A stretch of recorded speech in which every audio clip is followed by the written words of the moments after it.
They better have a sequel to this movie. They better have one. Otherwise, this is one of the most disappointing M. Night Shyamalan movies out there. Hey, if you guys have been following Unbreakable, Split, and haven't seen this yet, you should see it. See it. It's the third movie in this trilogy, and it's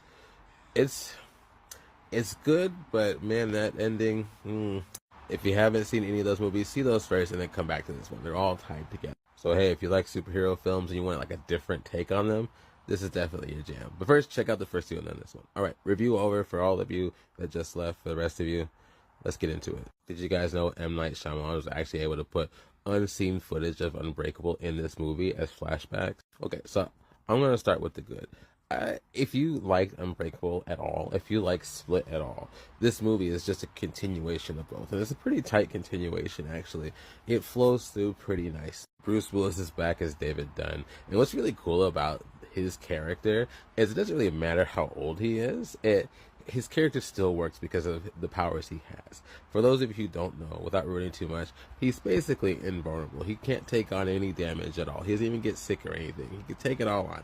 He does have one weakness, but I maybe we'll get into that later. Meanwhile, you got Kevin Crumb here basically playing the villain, or one of the villains rather. James McAvoy. You've seen Split, fantastic with all the different multiple personalities.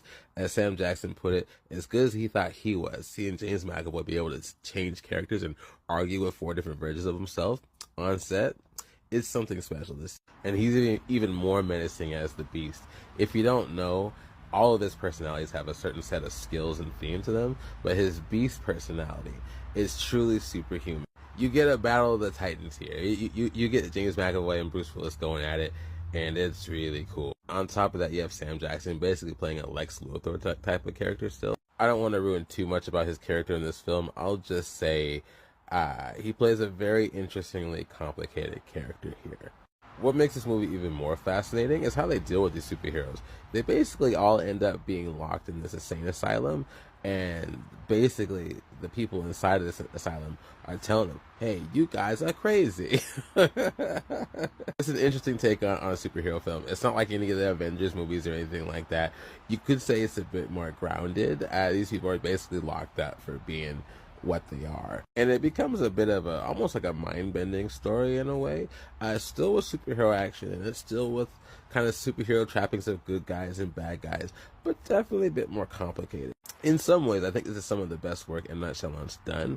But that ending, man, I swear, him and his endings. I think this is a good movie if they do a sequel. They better do a sequel here, otherwise it's disappointing.